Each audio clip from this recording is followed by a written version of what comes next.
Good evening, folks, family, friends, loved ones, enemies, frenemies, wizards, witches, muggles, mudbloods, to another episode of Disguise Coverage, part of the Cover One Sports Network. Allow me to reintroduce myself. My name is Anthony Prohaska. I'm your host here on Disguise Coverage. Find me on Twitter at pro__ant. That's pro, 2 underscores, ANT. Give me a follow on the old Twitter, or if follows aren't your thing, we'll gladly take a time machine so that I can go back in time and warn Bret Hart about the Montreal screw job. I would let him know what's going to happen that night, about what Earl Hebner's going to do, what Shawn Michaels is going to do. I think he would be pretty receptive to it because he already didn't trust Shawn and what was going on in WWF at the time. So, yeah.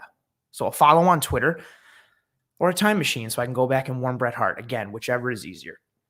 I wanted to start doing a thing here on the show to start off before we get into it. I wanted to start doing a thing with quotes that really speak to me and get me in the right state of mind for shows and just for life and allow me to reflect and get in the right headspace for like everyday living. Because sometimes, life is hard. And so today's quote that I wanted to give you guys that really speaks to me is, it's not a democracy, it's a cheerocracy.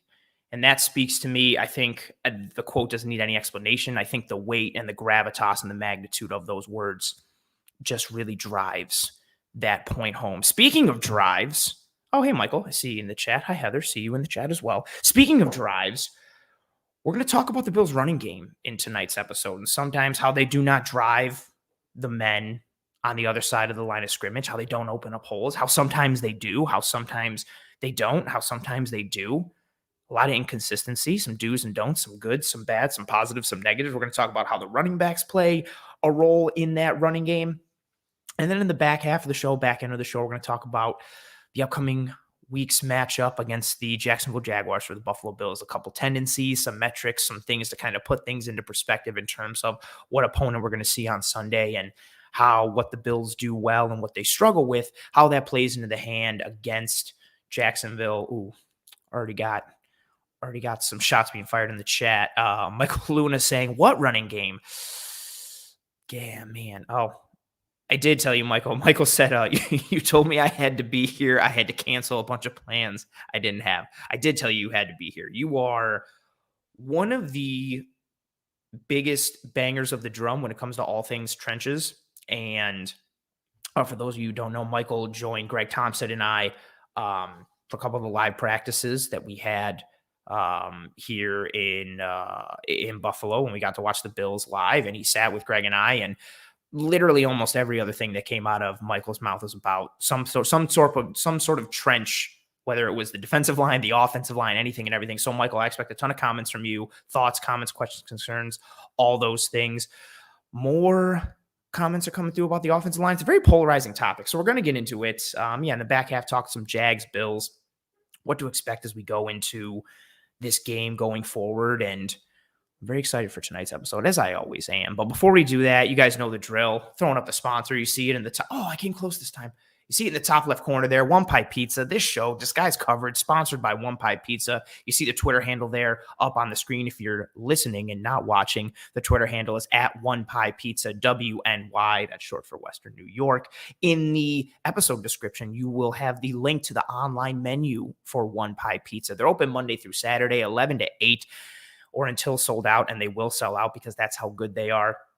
Delicious sweet sauce pie, homemade blue cheese, good people, good pizza. I say it all the time. Tremendous family atmosphere. They came off of a tremendous October where they gave a portion of every pizza sold to the Roswell Park Cancer Institute in the efforts to knock out cancer. Genuinely awesome pizza and awesome people. Go out, get yourself some One Pie. Again, the menu, address, everything is in that link in the episode description, wherever if you're watching on YouTube, listening on a podcast app, whatever, check that episode description and you are going to see that link for One Pie Pizza. Shout out to them. Love what they do. Love that they're a sponsor. And not that was like, I was going to say in the next part, like I don't love, but the Buffalo Bills running game, it's a topic of conversation for so many people. I want to start off by saying just a base level thing, right? Because I hear a lot of people, whether on Twitter or in real life, talking about, why do we run? Let's not run. Let's pass. I don't think this is news or anything tremendously insightful. You just, from a base level, you cannot pass every single play. No one passes to a 100% ratio. You cannot do that from just like a basic base level. At some point, you are going to run the ball. You have to. Now, from a scheme perspective and a strategic perspective, I think you have to have some semblance of a running game in order to win a Super Bowl. You can be predominantly pass. You can be very pass heavy. That can be your go-to. That can be what you hang your hat on. You can run a spread offense that is wide receiver centric and pass heavy. But you have to be able to run the ball at some point. You have to have some aspect of a running game that keeps the defense off balance. Something that they have to account for in some regard, just enough to make them think, oh, is this going to be a run? That's all you need. That's all you need. And you have to be effective when you do that. I've been saying it since the offseason.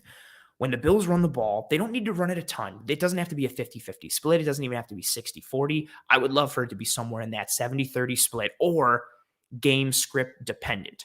For example, if we're playing a team that's just teeing off on us when it comes to the pass rush and they are giving us light boxes and they are dropping 7 or even 8 into coverage and not respecting the run, I would love more runs to keep them honest, keep them off balance, make them have to account for something, make the play action game that much more effective. Play action is a quarterback's, I don't want to say best friend, but a really good friend of a quarterback is play action passes. Josh Allen succeeds very much when it comes to play action passing. So anything to do with that is important. You need to have some semblance of a running game. It doesn't mean you need to have a huge ratio. It doesn't mean the Bills need to run it as much as they pass. That's not what it means, but you have to have some semblance of a running game, and it has to be effective. You have to know that when you run the ball, it's going to work, whether it sticks in the defense's mind or it gets you production on the field. Second piece of that, you can't just run the ball just to run the ball. It can't just be a run for the sake of a tendency breaker. Not that that's always bad, because sometimes the thought of the run might be good enough to help open up the pass and make you a little diverse and make you multiple and make you varied.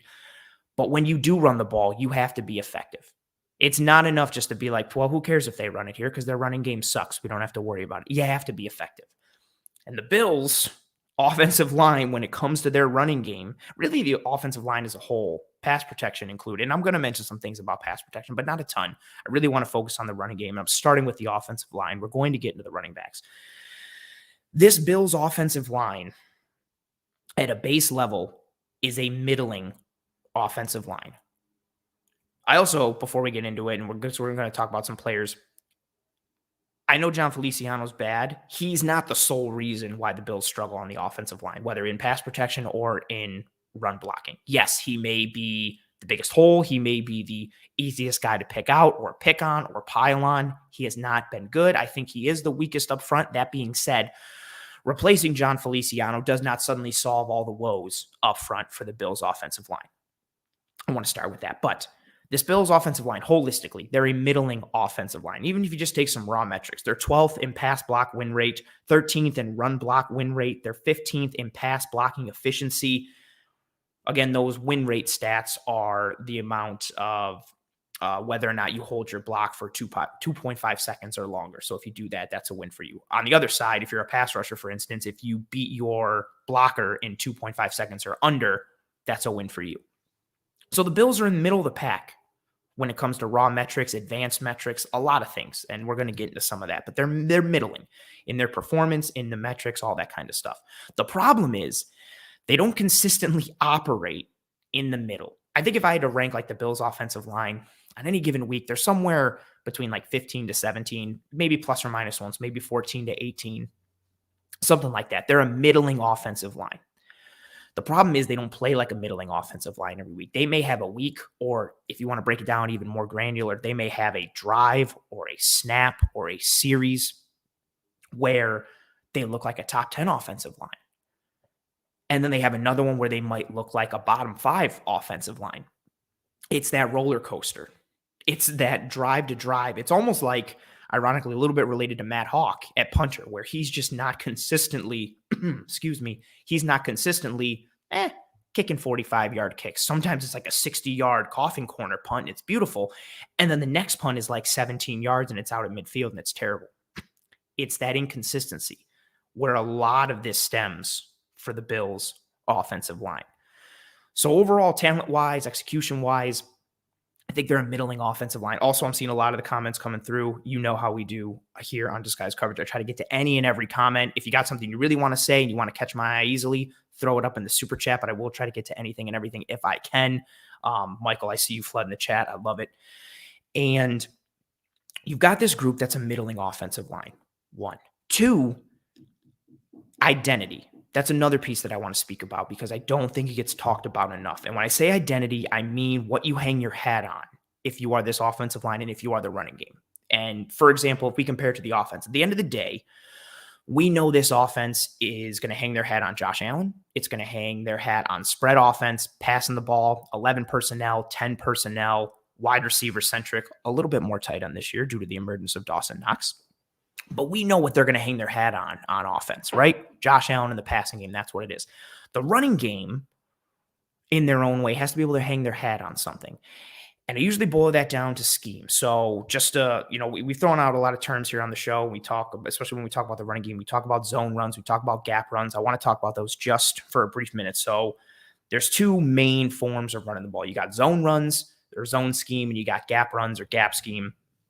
Zone runs are you're basically as an offensive lineman in a line blocking an area rather than a specific man or specific defender. And then the running back is finding the hole himself. He's basically operating kind of like water and just finding wherever the defense isn't and then boom, going, attacking.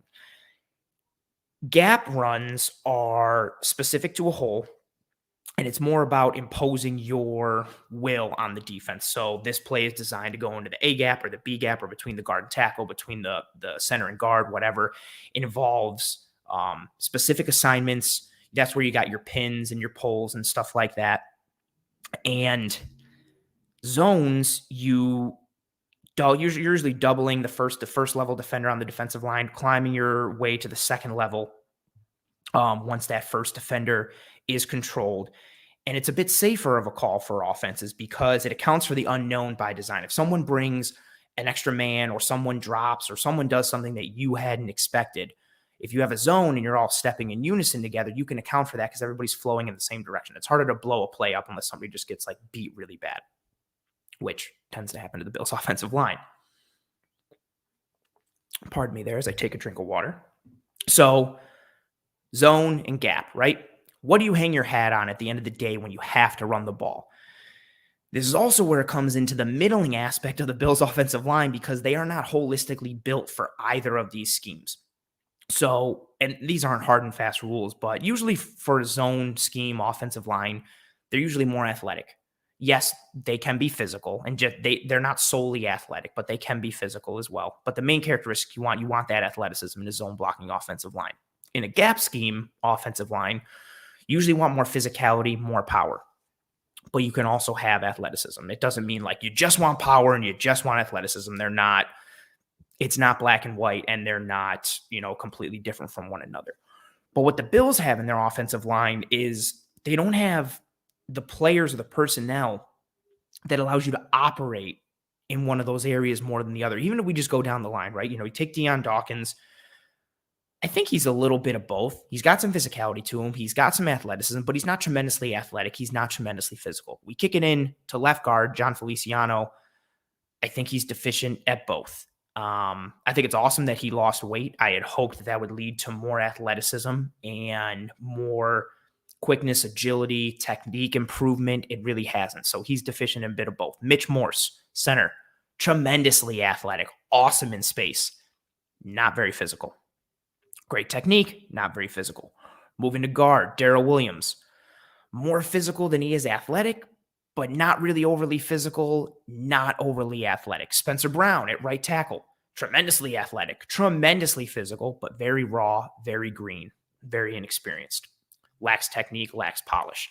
And that's the same for the backups too, even with, Cody Ford, tremendously physical, doesn't have the athleticism. Ike Bodker, just kind of average at everything, can, bail you out for a series or maybe a game or two, but not tremendously above average in either power or athleticism.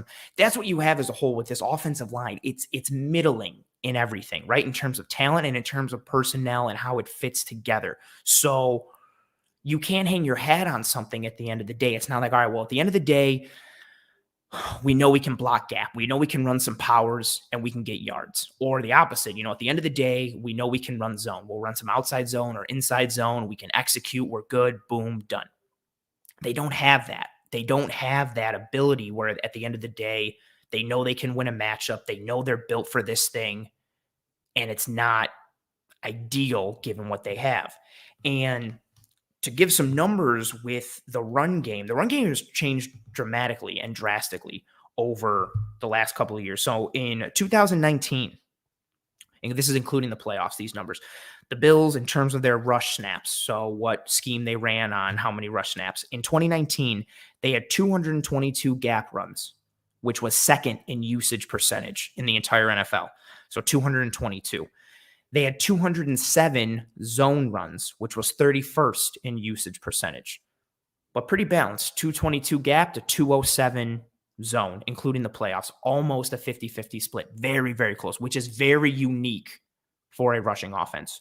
2020, injuries, inconsistency up front. Quentin Spain goes.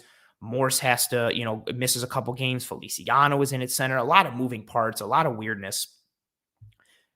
So 2020, last season, 111 gap runs, which was 18th in usage percentage, 290 zone runs, which was 17th in usage percentage. So you see a big shift, right? So 2019 gap was 222 snaps. 2020, it's down to 111. They cut it by 50%. Zone runs, 207 in 2019, 290 in 2020. They increased that by 83 snaps.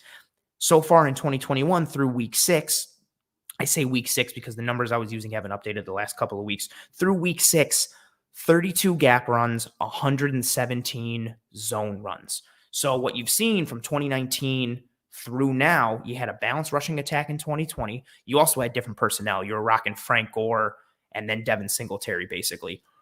Frank Gore is a gap runner all day, so you have to adjust your personnel to almost meet what that running back was going to be. But you've seen this shift as we've gone from 2019 to now, where each year has led to more zone run, more zone run, more zone run, which is interesting because they don't necessarily have the personnel to operate with zone. I think they're running more zone because, like I mentioned earlier, it's the safer, quote unquote, of the run blocking schemes.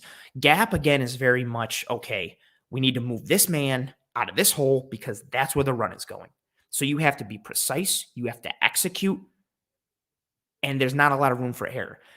There's more room for error when it comes with zone. Again, it's the safer of the schemes. If someone gets through or someone misses their assignment, it's easier to account for that because, again, you're blocking an area, not so much a man. You have natural double teams that are created. It allows for more of a symbiotic relationship, and it helps everybody to kind of lean on one another. I think that's part of the reason why they've gone to a zone scheme, because they don't have the horses up front to just be like, cool, we can win these one-on-one matchups, kick these guys out of the hole and impose our will. Again, a gap running scheme, you're imposing your will on the defense. You are moving people in the name of precision and play calling. You are imposing your will. They don't have the horses there up front for that. So the zone scheme, which a lot of the NFL is going zone nowadays, especially after the Shanahan's made it so popular. It's a fluid scheme. It allows the running back a little more freedom. And again, it's a safer call for your offensive line. I think that's part of the reason why we've seen that shift from gap to zone. And it's been dramatic from 2019 until now. I'm going to take a sip of water and I'm going to scroll back to the comments because the chat is blowing up. And I'm going to start to read out some of the comments and answer some of these things. Here we go. All the way. Man, there's a lot of comments here. Oh,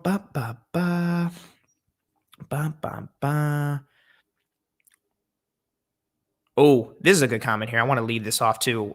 This is the point I want to talk about later. Really good comment here from Spin. Our run blocking faults were on the wide receiver, tight ends, running backs against Miami. The offensive line against Miami, I tweeted it last night. It was almost comical how on every failed run for the Bills, it was literally just like one person who failed, but they failed like miserably. Someone just got completely beat by their man.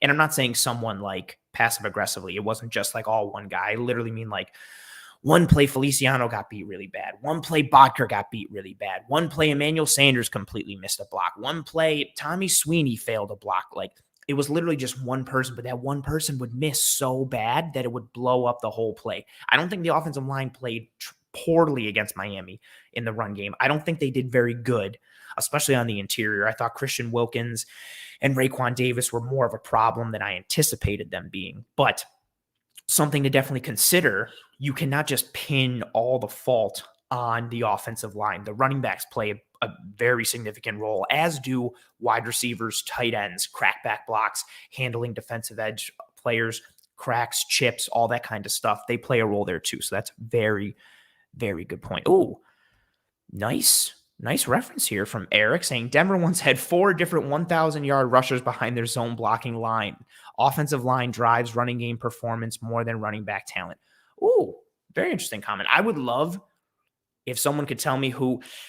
I'm pretty sure it was Terrell Davis, Mike Anderson, Alandis Gary. Maybe you're throwing Clinton Portis into that mix too. But yeah, Denver, I mentioned earlier the Shanahans. Kyle Shanahan out in San Francisco, the son of Mike Shanahan. Denver Broncos coach, comes from, they created that tree of that zone blocking scheme, and it was tremendously successful.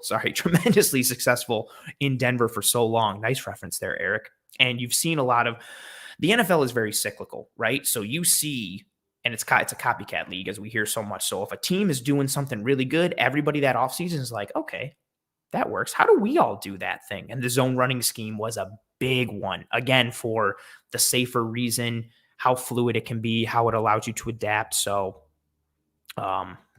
spot on there. Great reference there, Eric. Comment here from Edward. The Bills lost to Tennessee, in my opinion, because of how bad the O-line played. This is something that I want to connect to my next point, and I'm going to continue to keep going down the comments here, and especially pull out ones that are related to topics. So what's rough with the Bills line is, pardon me as I take another sip of water. I know those of you watching see me take the sip of water, but those who are just listening on the podcasting platforms, they're just going to hear silence. They're going to be like, what's going on? So I always like to narrate that a little bit. What happened in Tennessee, I think a lot of it is getting blown out of proportion. 1, because we lost, and 2, because of how the 4th down failure ended, where Josh Allen slipped and Simmons made a play. What the Tennessee game showed, what the Pittsburgh game showed as well, is the Bills are going to struggle, especially on the interior, with studs. But studs as a whole will give this Bills offensive line trouble. And not that it won't for anyone. But last year, for example, when we played Pittsburgh, we saw Gerald Williams be very effective on TJ Watt. This year, this offensive line is susceptible to playing premier talent on the other side of the ball. And that worries me very much. I would expect to see that going through the rest of the year. If the Bills are playing a team that have studs on the defensive line, so like Tennessee, Harold Landry, Jeffrey Simmons, Pittsburgh, pretty much everyone with who they got up front. I'm even interested to see what the Bills look like against New England when they come up against them with Judon and Barmore. If a team has studs along that defensive line, it's going to automatically make me nervous. I'm not saying the Bills can't neutralize them. The Bills can't win that game. The Bills can't still be productive and execute their game plan, but it makes me worried.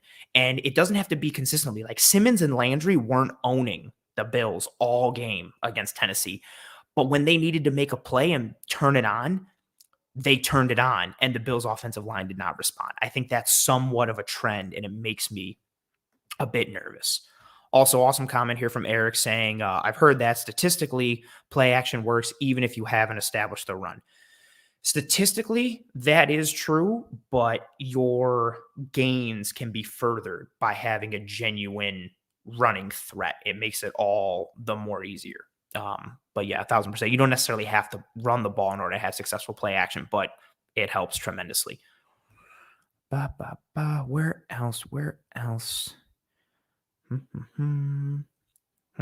Oh, awesome comment here from Justin saying, watch Brandon Staley's comments on play action. Super insightful. 1,000%. And Brandon Staley has a lot of very insightful things.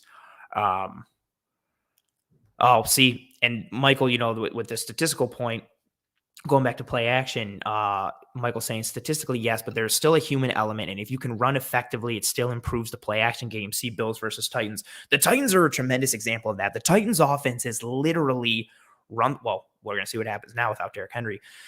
But their offense is literally run the ball with Derrick Henry and then go play action and run A.J. Brown and ideally Julio, but run A.J. Brown over the middle, get him the ball, and let him run after the catch. That's it. They run a very simplistic style of offense, and then they run duo on the inside for their runs and some inside zone. But they let Henry get going, and then they just go play action. It's a very simplistic thing, and it's one of like the oldest tricks in the book. But if you run the ball effectively and then you suck defenders in with play action, it just makes your life so much easier, and it allows you to really access that middle of the field. It happened a lot in the Bills game against Miami this past week. I know the Bills won that game, but if you think about the first several drives for Miami, how many times did you see Tua, whether it was play action or an RPO, at the end of the day, it's still kind of a same look where it's sucking a defender in. Put the ball in Myles Gaskin's stomach, pull it out right away, and put it over the middle of the field to Gesicki or Devontae Parker and whatever weapons he had going over the middle. So you can run play action without a successful running game, but it helps a lot if you are a successful running team to really go from there. Good comment here from Justin, and this ties into the film from Miami. I feel like the Bills' O-line never really has all 5 guys doing a good job. It's like 4 guys did good and 1 guy fudged up, and that's what it is.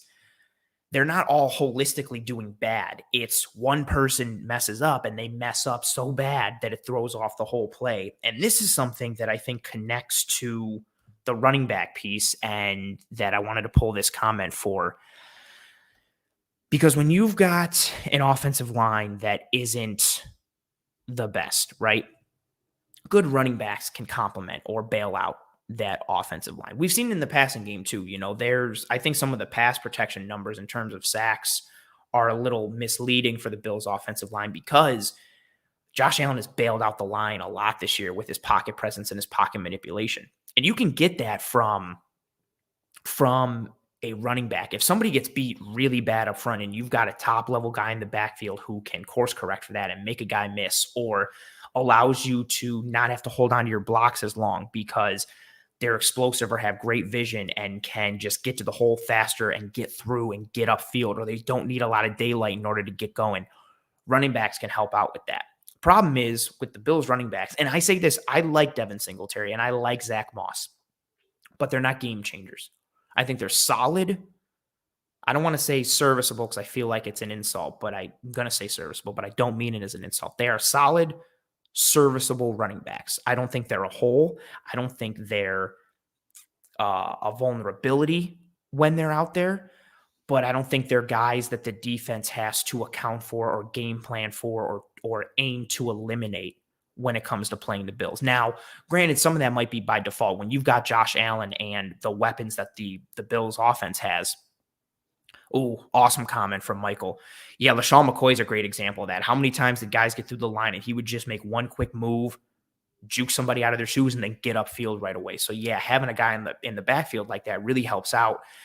And the Bills running backs aren't guys that the team has to account for. Now, a good running back does not make an offensive line. If your offensive line is terrible, your running back is going to struggle. That's just a given. But the problem is the Bills kind of have this like perpetual cycle of the running backs not being good enough to bail out the offensive line and the offensive line not being good enough where you can just plug and play running backs and have them be successful.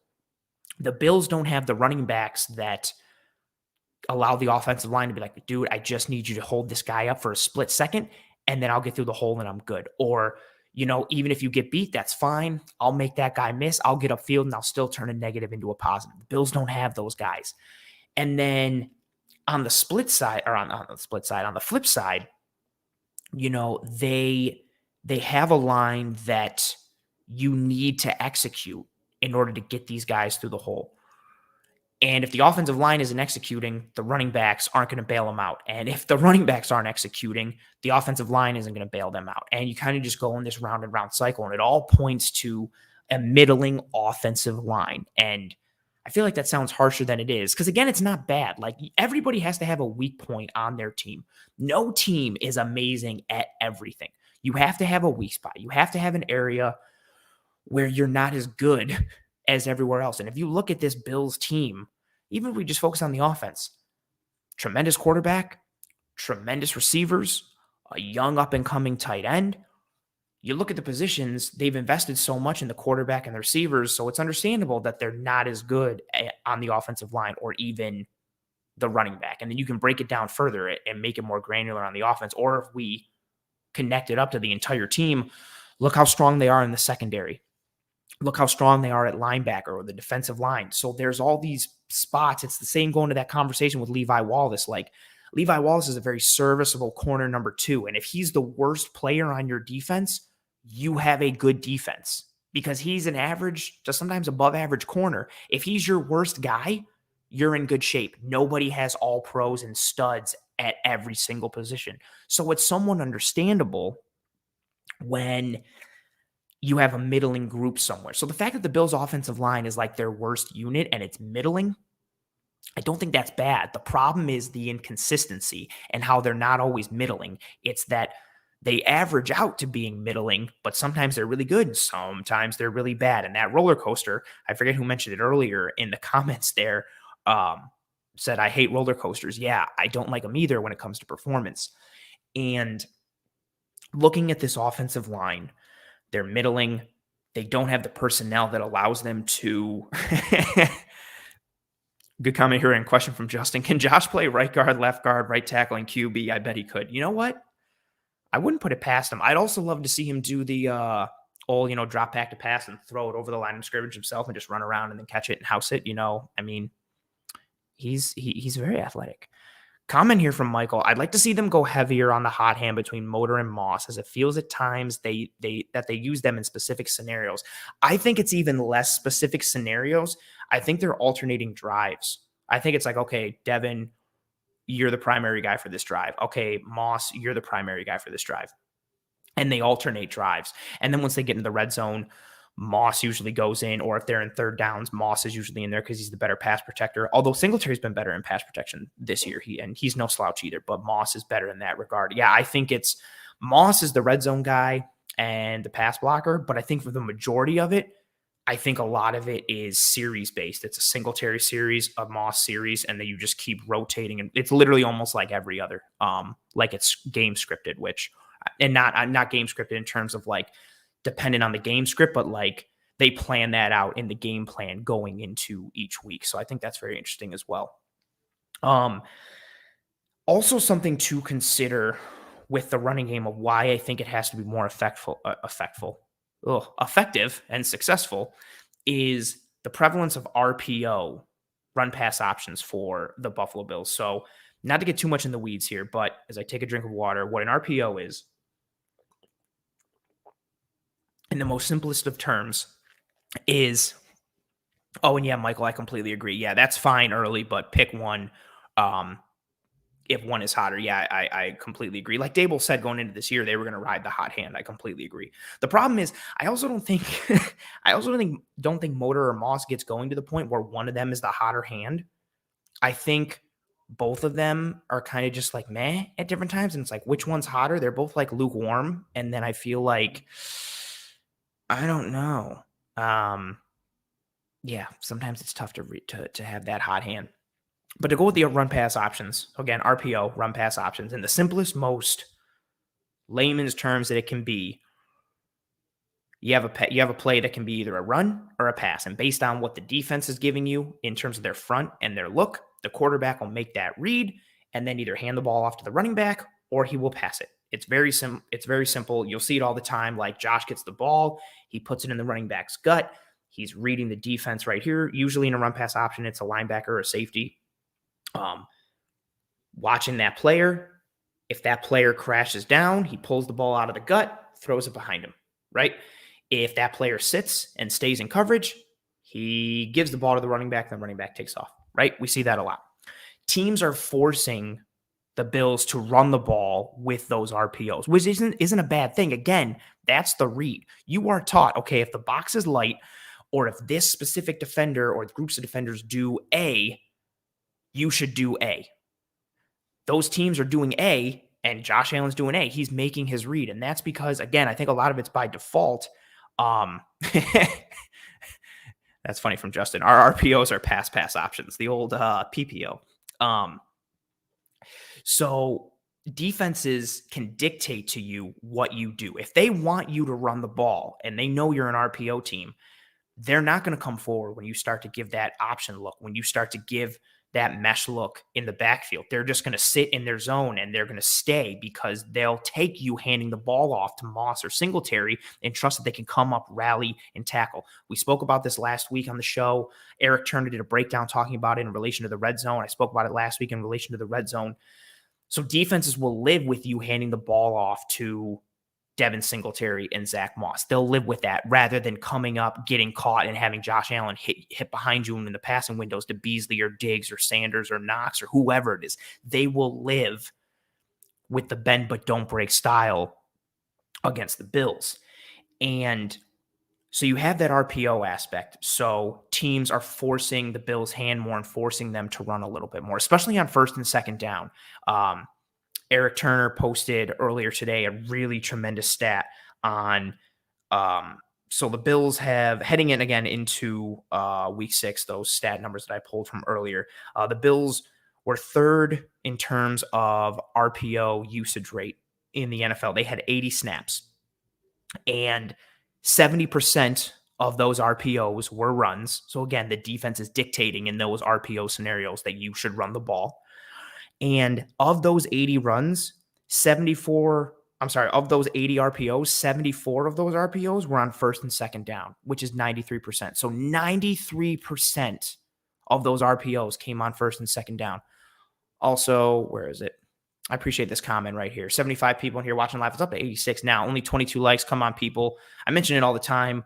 Likes go a super long way in terms of helping myself and the Cover One team to track and trend in front of more eyes. So likes are tremendously appreciated. Thank you very much for that comment. Also, please rate and review and subscribe to Disguise Coverage and Cover One as a whole. So please do all that. And thank you very much for that comment. I think it's awesome. So 80 RPOs, 74 of them being on first and second down. They're using those RPOs early, and defenses are dictating to them, like, okay, go ahead, like, do that. We're not going to get beat, especially when they know the analytics of how EPA per play and how the numbers favor passing the ball on early downs. Defenses aren't doing that. They're dictating to the Bills, go ahead, run the ball. That also connects into the whole too high shell look that the Bills see a lot, which we're not going to get into in this episode, but that's definitely a thing. If you have questions about it or thoughts or anything, feel free to get at me on Twitter at @pro__ant. So I say all that to say why the Bills need to run the ball, because teams are dictating to the Bills what to do, and they want them to run the ball. And if they want you to do something, again, it's a bit by default because Josh Allen is great and the Bills' passing offense is great, so they probably rather live with the run. But if teams are going to invite it that much, you have to execute. You have to, especially with how much the Bills run RPOs. The Bills run a lot of RPOs, especially once they get down in the red zone.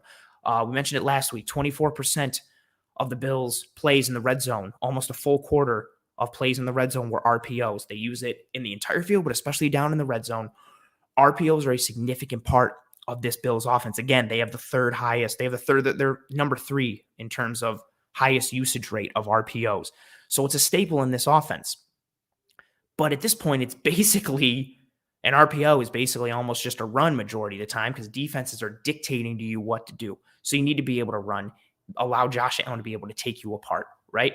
Or allow Josh Allen to take defenses apart. And that's just from the RPO perspective. We're not even talking about those 3rd and 1s or those 2nd and 2s or those times when it's like, all right, cool, let's just run the ball and get an easy 2-3 yards first down and keep churning it out. Or, it was 2nd and 2 and we went for a pass to break tendency and it's incomplete. Now it's 3rd and 2. Can we get 2 yards? There's a variety of scenarios that don't just even apply to the Bills, but in this instance specifically applying to the Bills where you need to be able to run the ball. So I say all that, like I mentioned in the beginning, you need to be able to run the ball in some level. Some semblance of a running game must be present in order for you to continue to be successful. And a couple more metrics on the running game that I wanted to bring up and mention. Before I do that, I wanted to connect a couple more things that the Bills are doing as well when it comes to the running game. Some things that you can do to still keep defenses honest, are these like run extensions, like I like to call them, whether it's screens, those little, whether it's a bubble screen to the running back. I loved what the Bills did on Sunday against Miami with those little lob fades to Zach Moss coming out of the backfield. I thought those were great. I know those are technically a pass, but I feel like that's an extension of the running game. Same thing with the quick, check with me's at the offensive line and glance routes where it's going to be a run, but Josh sees that, he's only got one defender on his two to the left. He's got Diggs outside, Beasley in the slot, and he sees an advantageous matchup and just decides, all right, screw it. We're not going to run. I'm just going to snap it, chuck it to Bees right away, and he's going to get like 5 or 6. Those little run extensions. That's a way you can supplement your running game.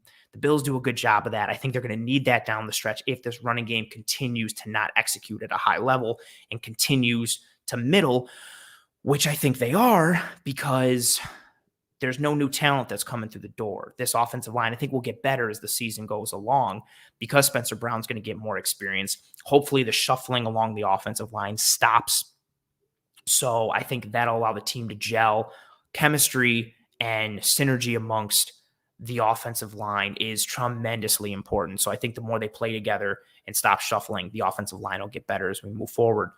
And you can also win with scheme, if they craft up enough, whether it's, calling tendency breakers or misdirection, jet motion, jet sweeps, anything with window dressing to try and confuse the defense or make them hesitate. There's a lot of things the Bills can do to supplement for having middling talent and middling execution from their offensive line in order to still be able to run the ball successfully. So this isn't like all hope is lost and we're screwed.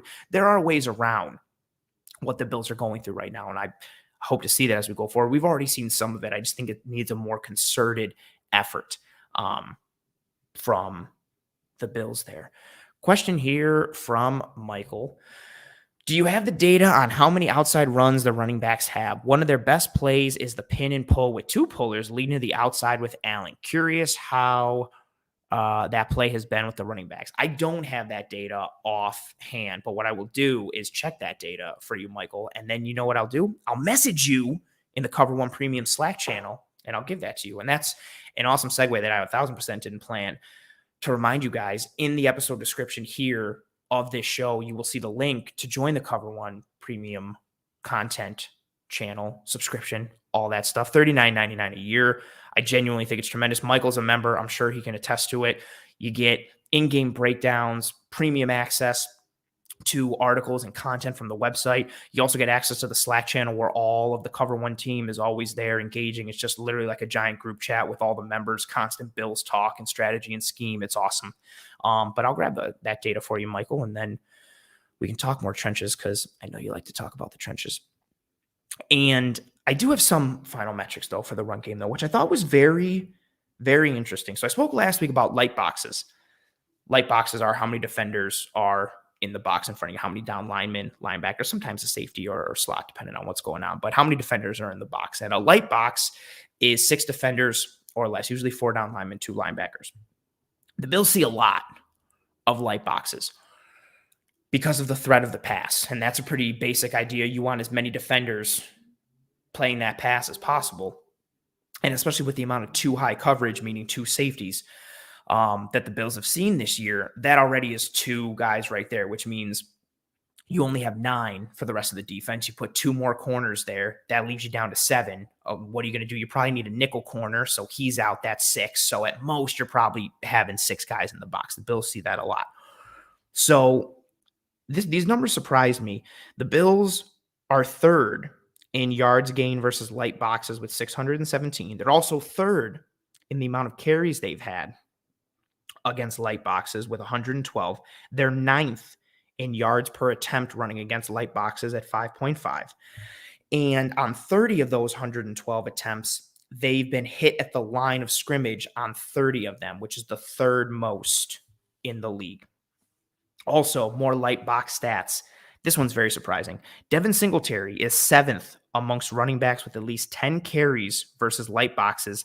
He's 10th at 5.7 yards per attempt. He's also 5th in total attempts with 43. Zach Moss, again, amongst running backs with at least 10 carries running versus light boxes, Zach Moss is 40th amongst running backs with at least 10 carries, averaging 4.0 yards per attempt. And he's also 28th in attempts versus light boxes with 27. Also a fun fact. Oh, and I see Michael throw that up there. I'm going to do it before I forget. Michael says right there, the Slack channel is great. Best sub perk. You're awesome, Michael. I appreciate you so much. So Singletary, 7th amongst running backs at 5.7 yards against light boxes. Moss, 40th with 4.0. Josh Allen averages 6.3 yards per attempt against light boxes. So Josh Allen continues to be our best running back. But I mentioned those numbers to say I was very surprised, one, at how many yards the Bills had against light boxes. I feel like it hasn't felt that way. Two, how successful Devin Singletary has been against light boxes. Granted, that long touchdown run against Miami is going to play into it because that was a light box. So take that into account. But still, being 7th against light boxes is very interesting. Moss not being as good against light boxes is interesting. With his ability to, run through contact and have great balance and break tackles, I would have thought he would have been more successful against light boxes, but I digress. And then in terms of just some raw advanced metrics for the running backs, amongst running backs with a minimum of 45 rushing attempts, Devin Singletary is 40th in running back efficiency. Zach Moss is 14th. Again, very interesting. And then also another fun advanced metric in terms of rush yards over expected per attempt. So basically like what the expected yards you're going to get on this carry in this situation is, and then whether you do above or below that. Devin Singletary is 14th for rush yards. Let me confirm that. Yeah, for rush yards over expected per attempt. Devin Singletary is 14th. Zach Moss is 41st with negative 0.6. So on rush yards, rush yards over expected per attempt, Devin Singletary, Zach Moss is averaging negative yardage, which is interesting. A very interesting metric and stat. Because I would have pegged Moss as the more successful guy just off the eye test, but the advanced metrics are very interesting. Oh, appreciate you, Ellis. Saying great informative stats as usual. Thank you very much. Justin saying, is that a vision problem? Some of it's a vision problem. I also think some of it's a talent thing as well. I think, and again, I think it's like a perpetual cycle a bit with the O-line and the running game. I think the O-line doesn't execute all the time and doesn't hold on to their blocks the best or get the right man or execute, again, properly. And the running backs aren't fast enough, or I guess good, but mainly fast enough. They don't have that burst and that speed to make it not matter. Eric Turner, again, from Cover One, put out a really good video earlier today of a very successful carry by Devin Singletary against the Miami Dolphins, where Josh Allen sucked the defense in with the mesh point to Singletary, huge gaping hole in the middle of the offensive line. Singletary took off. He got maybe like a 17-yard run. It was down going towards the red zone on the Miami side of the field. But it very easily could have been like a 30-yard gain, maybe even a touchdown if Singletary was just a faster running back, or if he hit that hole faster and got upfield quicker. So I think some of it's a vision problem. I think some of it is just a speed factor. I think Moss and Singletary are both quicker than they are fast, but I think they're quicker, not even like 40-yard dash quickness. And that's like, well, they're good in 20 yards or even good in 10 yards.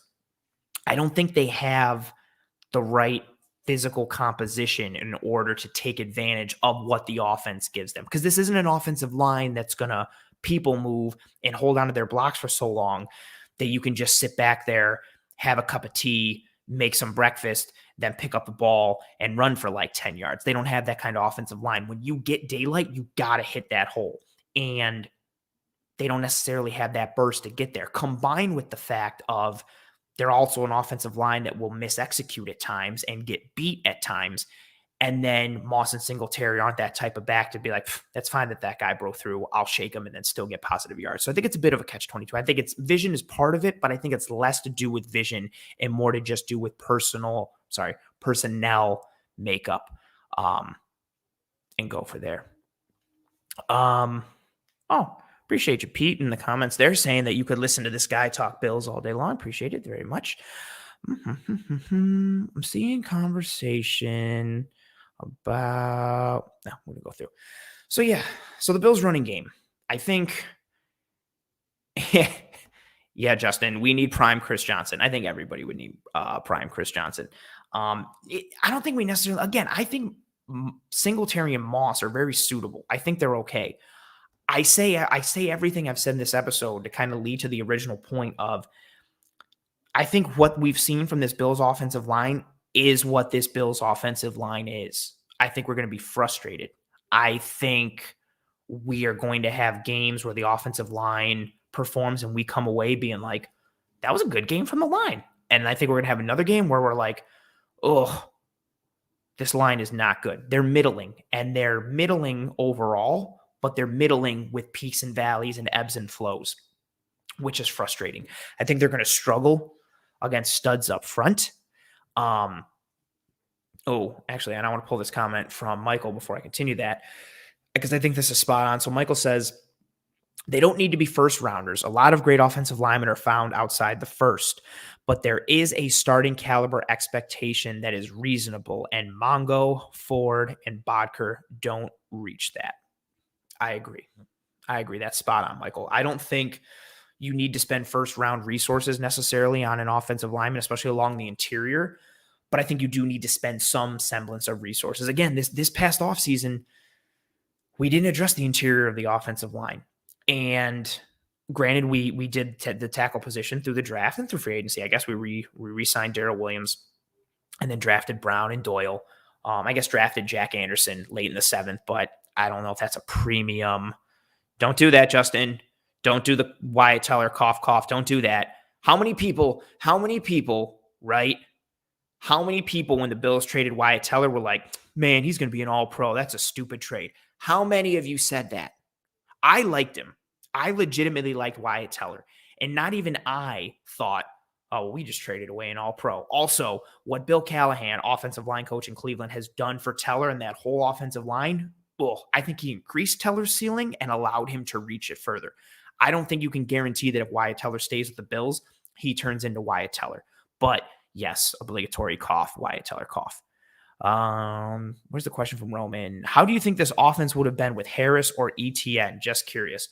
Much better. I can't say on Travis Etienne because he got hurt and we haven't seen real regular season snaps from him, but I loved him at Clemson. I loved his skill set. I thought he would have been a tremendous fit with the Bills. If we're going with Najee Harris, that offense, right? That offense in Pittsburgh is not good. Ben is a shell. The offensive line is not ideally suited for anyone. Almost everyone knows that the ball is just going to Najee Harris. Doesn't matter. He makes guys miss. He runs through guys. He can catch. He can pass block. He can run routes. He's got hands. He can run routes out of the slot. He can run it from the X or the Z. He runs routes out of the backfield. And then when he has the ball in his hands for wherever, the power, the speed, he's not a long speed guy. He's still like a 4.5-ish type guy. He's like a 91, 92 Madden speed kind of guy.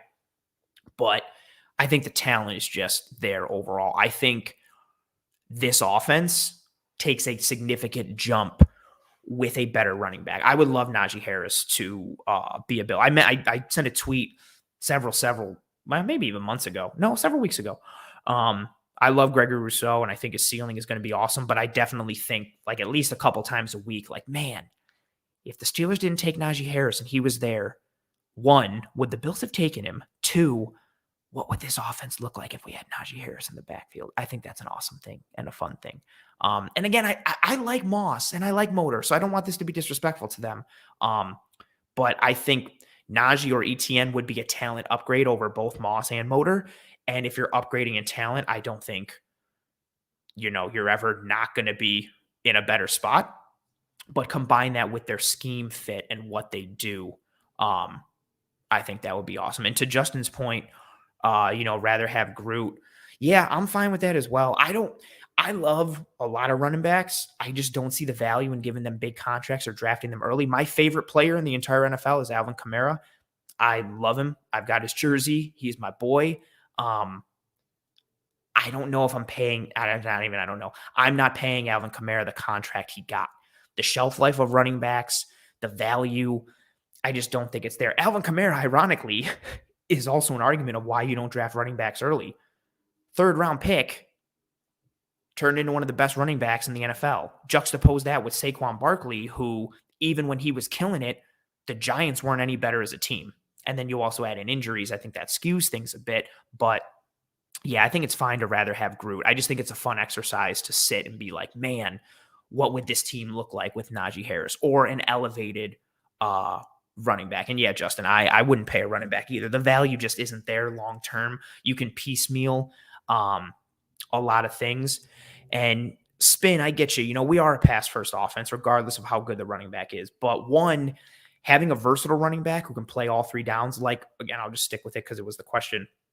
You know, Najee Harris, if he's in there, he doesn't tip your hand one way or the other. If he's in there, you're not thinking like, oh, okay, it's a run, or oh, okay, it's a pass, because he can do everything. And then second part, yes, we are a pass first offense, but having a talent upgrade at the running back spot is an awesome thing, like regardless of if you're a pass first offense or not. Also, again, being a pass first offense and having a legitimate threat in the backfield makes your pass first offense that much scary, because now teams have to further account for the guy in the backfield because he's a threat. Because Najee Harris or that running back can win one-on-one, that's a threat. And it makes your whole offense better, and it makes your pass offense that much more feared, because you can't just sell out to stop the pass. You still have to account for the run. Really good conversation on tonight's episode, as always. Oh yeah, and there's Jason. A better threat at running back causes the linebackers to crowd the line, which helps open up the middle of the field. Oh, Michael, I told you to come with notes, and you came with notes, and you're phenomenal tonight. Michael saying, offensive line coaching does a lot. Look what Scarnecchia did in New England. He was the unsung hero for their Super Bowl runs.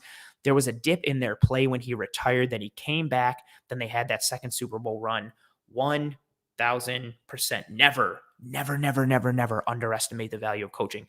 Even if we stick in our own house, Tre'Davious White, look what Sean McDermott and Frazier and that coaching staff did. I think they increased his ceiling and they helped him hit that ceiling. Tre'Davious White, granted, I don't want to ever take anything away from the player, but a part of what he is, a significant part, is because of the team he came to and the coaching he received. And I think the same thing for Wyatt Teller. Great comment, Michael. Great comment.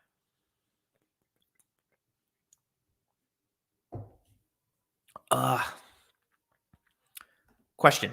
Sorry, I also took another drink of water for those listening. Question from Matt Baggs, and then we're going to move on to some Jags Bills talk to round out this show. Matt saying, so is it safe to say that you personally believe that Moss and Singletary are incapable of being we should trade for Scarnecchia, Justin, that's funny. Do you personally believe that Moss and Singletary are incapable of being high caliber backs, or do we blame the pass dominant offensive game plan? I don't blame the pass dominant offensive game plan. I think that's just what the offense is. I don't think that's necessarily a bad thing. I don't think Moss and Singletary are, I guess it depends on how you define high caliber. I think they're effective, and I think they're serviceable backs. I don't think the way I like to put it, I mentioned earlier in the show, I think they're effective. I think they're serviceable. I don't think they're the guys that you have to game plan for if you're the defense. And that's the kind of the way I like to put it there. And if that means they're not high caliber, or even if it does, that's fine. On the Matt's follow comment there, I think they're simply not being utilized to actually determine if they are good or not. That's fair. Maybe if we ran the ball more, you'd see a little more from them. I think definitely the offensive line play hinders them. Again, I think it's a significant, like, almost balance of both in terms of the running game struggles. I think the offensive line play in terms of the personnel and execution, I think that hinders the success that Motor and Moss could have. But I also think that Motor and Moss don't necessarily have the ability to elevate the play of an offensive line. And that's what I would define as a high caliber back. So I think it's a bit of both. And I think that's a lot of it in terms of assessing the Bills running game. Again, this is a middling offensive line. You're going to have peaks and you're going to have peaks and valleys. You're going to have ebbs and flows. When we play teams that have high caliber dudes up front, I am going to worry. I think that's something to watch. And I also think something to watch is how they continue to track and trend as they play together the rest of the year. This Jacksonville game, as we start to transition into that topic now, I think is a big one for the offensive line, because John Feliciano is probably going to be out. He's nursing a calf injury, did not practice today. We saw him not finish the game against Miami and sitting on the sideline with his left leg, I believe, stretched out with his helmet on, full equipment and everything. Spencer Brown missed last week against Miami with a back injury. He did not practice today. He did some work off to the side. Jacksonville's defensive front is not tremendously imposing. It's not something that we really have to, I don't want to say not have to worry about because I take every opponent seriously. We're going to get into those metrics a little bit, but I really want to see what the offensive line looks like against Jacksonville just from the, last comment I'm going to bring up on this. Michael crushing it again, saying, I wish Bean would have brought in at least one interior offensive lineman, Creed Humphrey, to have a young piece to develop for future or in case continuity didn't improve. Mongo was still poor and Ford didn't improve 1,000%.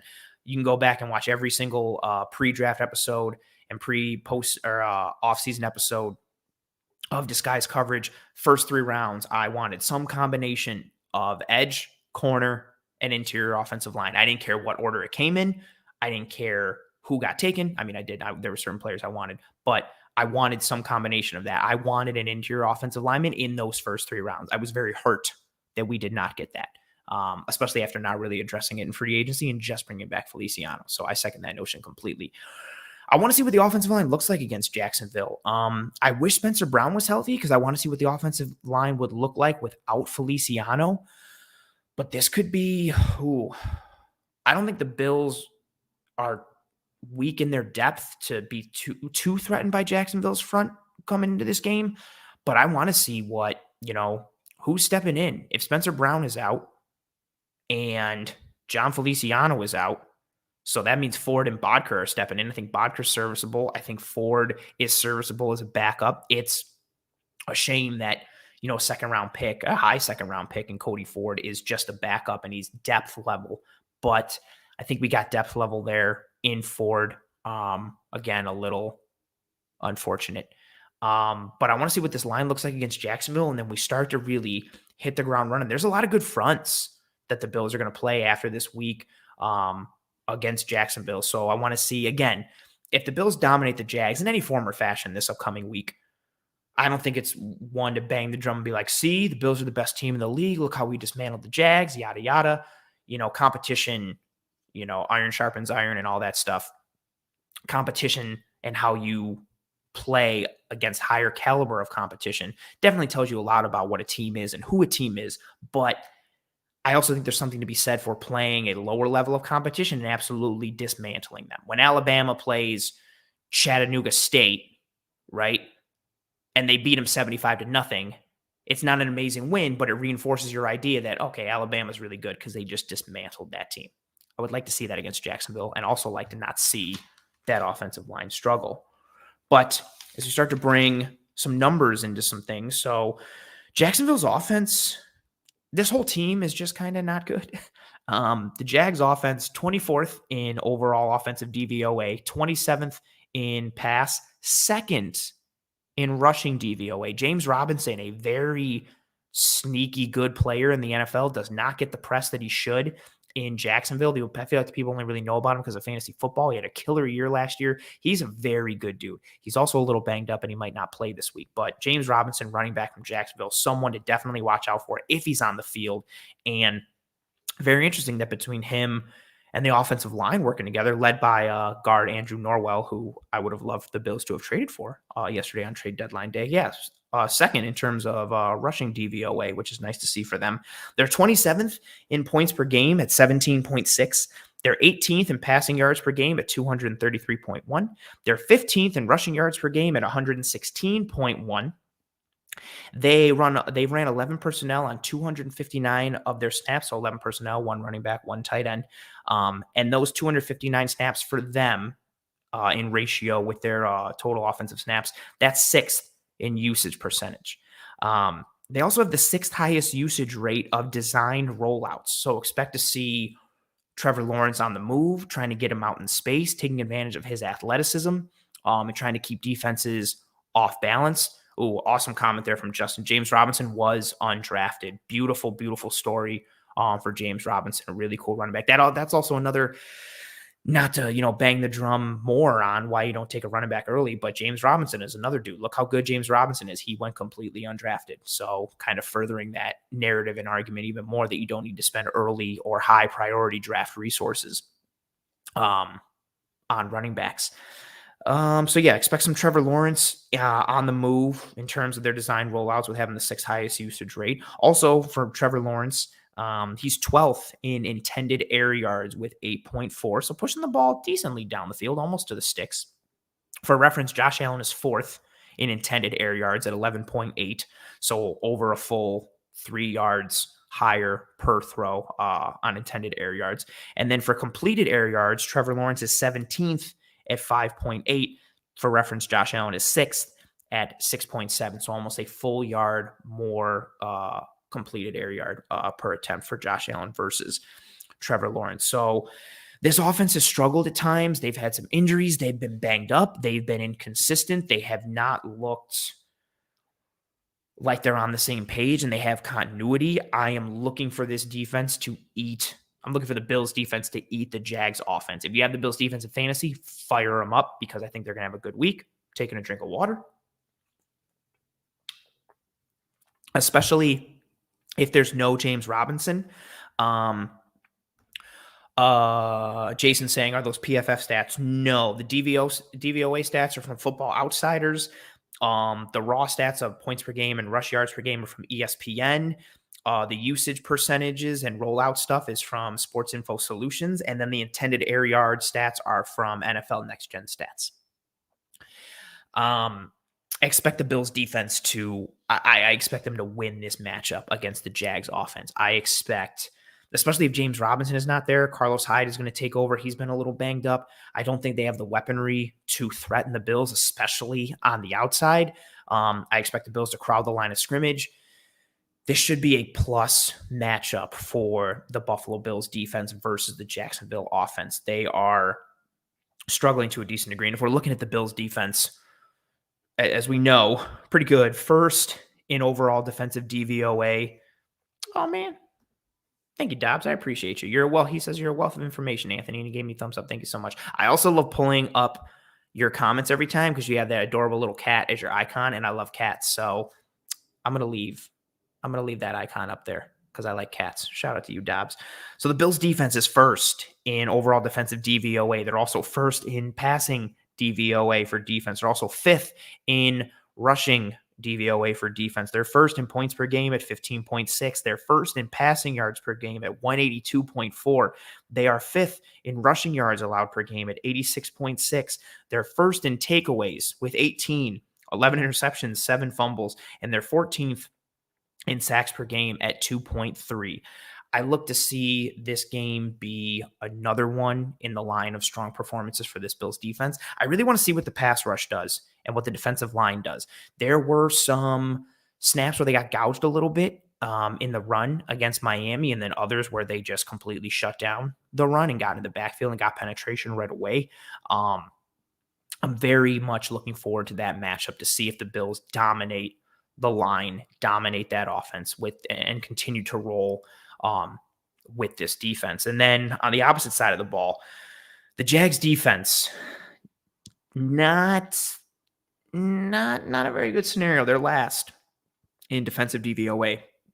They're also last in passing DVOA for defense, but they're 14th in rush defense DVOA, so that's fun for them. They are 26th in yards per game allowed at 386. They are 29th in passing yards per game allowed at 278. They're 14th in rushing yards per game allowed at 107.9. 28th in points per game allowed with 29. They are last in takeaways. They only have 2 takeaways on the year. They are 29th in sacks per game with 1.6. So you got a defense that has traded away a bunch of its talent, that has lost talent. I know they have the other Josh Allen and they have Miles Jack, but they have struggled mightily. Again, they are last in raw. They're towards the bottom in a significant amount of raw metrics and advanced metrics. What I also think is very interesting with this defense is they are 5th in usage percentage in terms of snaps where the middle of the field is covered, basically when you have a safety in the middle of the field. So those single high safeties, whether it's cover 1, cover 3, you got a safety directly in the middle of the field, those middle of the field coverage snaps. They're 5th in terms of usage percentage for that. So you're going to see a lot of single high safety looks, which I think is very interesting because we've seen teams break their own tendencies and trends against the Bills by going a lot of too high against the Bills. We're seeing those numbers spike across the board, too high safety looks in the NFL this year. But against the Bills, they've seen it even more, whether it's in the red zone or just holistically for the entire game. We've seen a lot more too high shell looks against the Bills. So I think it's very interesting to see a team against, in the Jacksonville Jaguars, who predominantly are a single high team and they like to run single high. I'm interested to see if they still operate with that or if they adjust. I think it'll be a fun thing to see because, again, this is the team that wants to run single high. If they break tendency and do something that they prefer not to do in order to combat the Bills' offense, I think that speaks more and gives you another piece of evidence in how teams are adjusting on a week-to-week basis in order to play the Buffalo Bills, going so far as to even break their own tendencies and preferred methods of coverage in order to stop the Bills' offense. So that's a very cool thing I'm looking forward to seeing. And also the defense, they're 9th in blitz percentage at 28%. Something that I don't think was talked about enough with the Miami game was what Miami did on the blitz. I'm going to take another drink. Miami blitzed the Bills a lot, especially early in the game. They were aggressive. They played man coverage. They played a decent amount of cover 0. They crowded the line and did not back out. They disguised some coverages, no pun intended, and brought some different looks and brought some unusual plays out of usual looks and vice versa. So I thought they had a good game plan. But they blitzed a lot. And I don't think the Bills were expecting that. I think they expected the Dolphins to show blitz, but not bring it, especially with how successful Josh Allen and the Bills offense has been against man coverage and against blitzes in general. So seeing how much Miami blitzed and how aggressive they were in, especially early, I thought that was a really interesting game plan from Miami. And so I brought that blitz stat there from Jacksonville because they're a top 10 blitz team at 28%, but we haven't seen teams blitz the Bills a lot this year. So I want to see if Jacksonville continues on that pace, what they do. But I don't overlook anyone ever. You cannot overlook any opponent. I think the Tennessee game is a perfect example of that. And I think the Pittsburgh game is a perfect example of that. Even the Miami game. How many people thought the Bills were just going to straight wax Miami? And I know, excuse me, I know the final score was 26-11, but it was 3-3 at half. If Miami doesn't turn that ball over at the end of the first half, I'm not saying the Bills lose that game at all, but it might be a very different game. It's at the very least an interesting game if Miami's going into that half up 6-3 or 10-3, or maybe they missed an extra point. It's 9-3. I don't know. Also, shout out to AJ Epinesa, who got credited for blocking the field goal that Jason Sanders missed for Miami this past Sunday. Awesome for AJ Epinesa. But yeah, I think a lot of people thought the Bills would run away from Miami. They would pound Tennessee, that they would pound Pittsburgh. The NFL is hard. These are professional guys on the other side. Even if they suck, as many jokes as you want to make about the Lions and the Dolphins and the Jets and the Jags and so on and so forth, the Jets just beat the Bengals. They also beat, that's wild. I said it right as that comment came up from Jason. How many people thought the Jets would beat Cincy? Take no one lightly. Yes, I take no one lightly ever. Shout out to Justin here for that comment too, saying I thought Miami's did play well, though. Yeah, they did, especially in the first half. Once the Bills realized the mismatch they had with Beasley, whether in man or zone, and they were able to expose the middle of the field, I think that changed the game completely. But Miami had a good game plan and they executed for a majority of the game.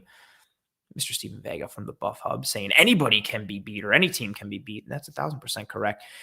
I'm not overlooking Jacksonville whatsoever, but this is a very winnable game for the Bills, and it would be nice to see this as a get-right game for the Bills. I think division games are always harder than anybody thinks, so the Jets game could be tougher than people think, but then after that, we really start to get cooking. New Orleans being down to Trevor Siemian now or Taysom Hill, I think that helps the Bills, but the Saints are not to be taken lightly. I know Carolina's struggling, but I still think they're not to be taken lightly. I think their defense is better than people give them credit for. We got Tampa Bay coming up, Indianapolis. I know what their record is, and everybody wants to make jokes about Carson Wentz, but I still think they're a good team, and they might be able to turn some things around. And then we should be heading into the playoffs. So use this as a get-right game, dominate Jacksonville, fine-tune some things, be able to improve a little bit. It would be nice if the offensive line was able to be whole and use this as another game to get some chemistry and live reps under their belt and continue to build that synergy and that chemistry up front. But it's tough when you got dudes hurt. Yeah, Michael, that's an awesome point. Cincy is doing what I thought the Browns would be this year. Just crazy everybody was loving Cincy 2 weeks ago when they dominated Baltimore, and then they go out there and they lose to the Jets. Just like everybody 3 weeks before was loving Baltimore for destroying the Chargers, and then they come out and just get dominated by Cincinnati at home. And the NFL is a week-to-week league. You cannot assume, well, because we beat this team, we're going to beat this other team, but this team lost to this team, and we beat the team that they lost to, so we're better, yada, yada. Nope. Week-to-week league. So, awesome comment there from Ellis. Yeah, the Colts are definitely better than their record. Yeah, they've had some bad luck and a lot of injuries and weird stuff happening too. So it's going to be an interesting road down the stretch for the Buffalo Bills. And, we came out of the bye week against Miami, obviously, got the win there. Good comment there, Michael, about Cincinnati. I didn't know what they'd be this year. Michael in the chat saying, I thought Cincy was a year away. Yeah, I didn't know what to expect. I didn't know what Burrow would look like coming back from injury, and I didn't know what their offensive line would look like and how good the D would be. And I think all of those things have been better than I anticipated. So shout out for them. Carson Wentz might be considered bad luck. Oh, interesting comment here from Dobbs saying, you didn't mention the Patriots. They scare me more than any team we have left. I said it coming into this year. I actually picked the Bills to lose one of the games to the Patriots. That was before Cam was gone and Mac was named the starter, and we see what this team is. But I think they've improved as the year has gone on. Their defense travels. I'm not going to get into it too much, but the Pats aren't, I'm not going to say problem, but the Pats definitely should not be overlooked. And that's a team that definitely could be an issue. I think they're more of a hurdle than anybody may have initially thought, especially after the first couple of weeks when it was just kind of like, haha, Mac Jones, and haha, they lost to the Dolphins. Haha, they're so bad. They played Dallas really tough. They played Tampa really tough. They could easily have 2 more wins under the belt. They're sitting there at 4-4. There's a legitimate way where you could see them instead at 5-3 or 6-2 at this point. So you're right. I did not mention the Patriots. I hate the Patriots.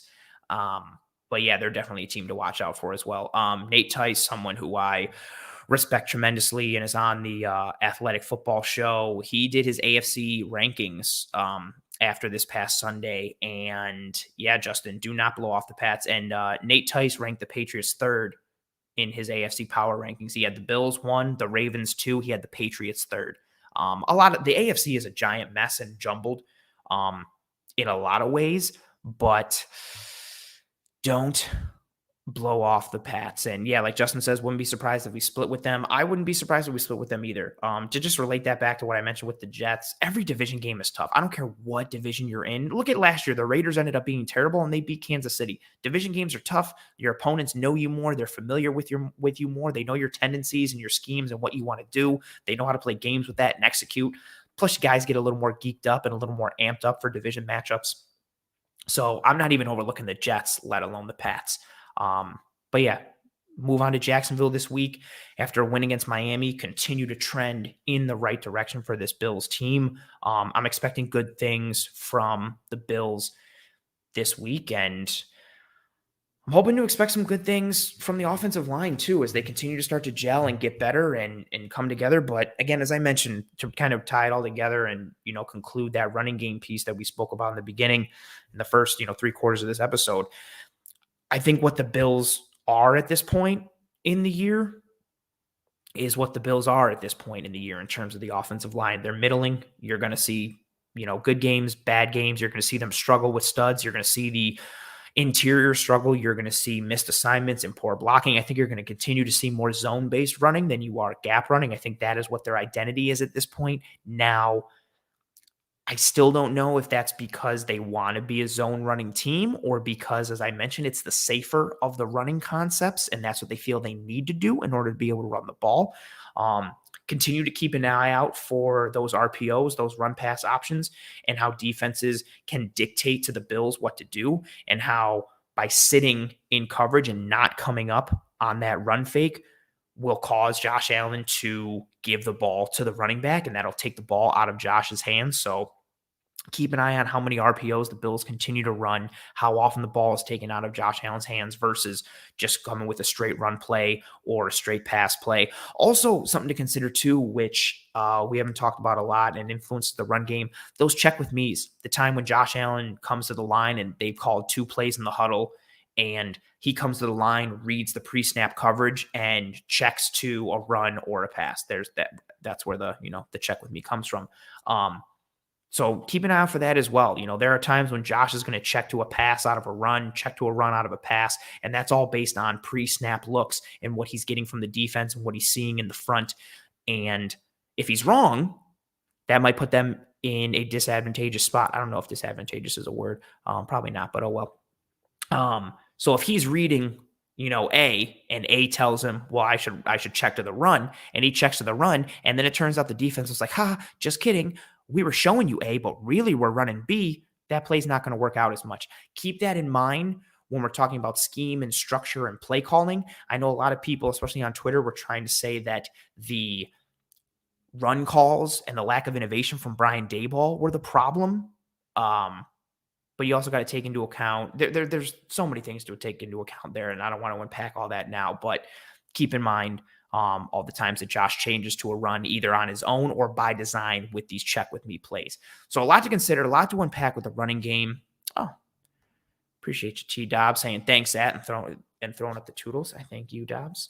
Yeah, a lot to unpack in this episode. I appreciate everybody riding with me live here on this episode. As I always say every episode, myself and the entire one, I'm just losing it tonight. And the entire Cover One team are tremendously appreciative of all the support we receive from you guys. And I wish I could find a better way to thank you all every episode besides just saying thank you. But thank you very much for everybody who rode with me live on this episode. The chat was awesome as always. I say it every time when the chat is blowing up like this, as it usually is. I feel like it would have been better just to not bring any content and just come and sit in the room for a little bit and wait till the chat blows up and then have a whole bunch of back and forth conversations. So the chat was jumping again tonight. Thank you so much to everybody who brought it and had great things to say and great, thoughtful comments, the good back and forth between each other, the ones with me. Thank you guys so much. Oh, yes, Dawn. The Christmas tree has changed decorations again. The wife put up a little coppery orange to now, because now we're out of Halloween. It's more just fall. November is fall colors. There's also some leaves there mixed into the garland. So more of a fall tree. Again, I changed the tree when it comes time for seasonal things. So you have the tree change colors. But yeah, thank you guys so much for being here live with me. This episode was awesome. If you're watching this later, listening to this later, whatever have you, thank you so much for your listen, your download, your watch, your view, whatever. Please tell your family and friends and loved ones of how awesome this show is and how great Cover One is. Or if you thought this show sucked, that's fine. Tell your enemies to come check it out to try and make them have a bad time. It all works out for views and everything like that in the end. And maybe they'll end up liking the show. You never know. But thank you very much for your listen, your download, your live view, whatever have you. Please rate and review and subscribe to Disguise Coverage and also to Cover One. Please drop a like on your way out wherever you are watching or listening this to. Again, all that stuff, likes, rates, reviews, subscriptions, they go so far and they do so much helping myself and the entire Cover One team to track and trend in front of more eyes and ears. Go check out some One Pie Pizza. There's that. Oh, I got it. Oh, so close. I'm so bad. Oh, that's getting worse. Go get yourself some One Pie Pizza. I love it. I get it like literally once a week, even though I probably shouldn't because it's not great for your cholesterol and overall health, but it's delicious. I can't stop. Get yourself some One Pie Pizza. Tremendous friends and sponsors of the show. Also, Underdog Fantasy, you know the Underdog Fantasy never stops. Download the Underdog Fantasy app. Use the promo code COVER1. When you do, you'll get a free $10 when you put in a $10 deposit from Underdog. They got daily, they got best ball, they've got player props and parlays and just so much activity. I love it. The entire Cover One team loves it. Awesome partnership that we have with them. It's one that we genuinely enjoy and product that we used before we even had the sponsorship. So check out Underdog. Links and details are in the episode description, as is the link for the menu for One Pie Pizza. Oh, see? Yeah, Justin knows. Pizza is very healthy. You got the major food groups. You got cheese, which is milk, protein, bread, which is your grains, sauce, which comes from tomatoes, so vegetables, pepperoni, more meat, so protein, blue cheese, more cheese, milk, dairy. So it's all vitamin D. It's all great. Pizza's very healthy. I like where your head's at, Justin.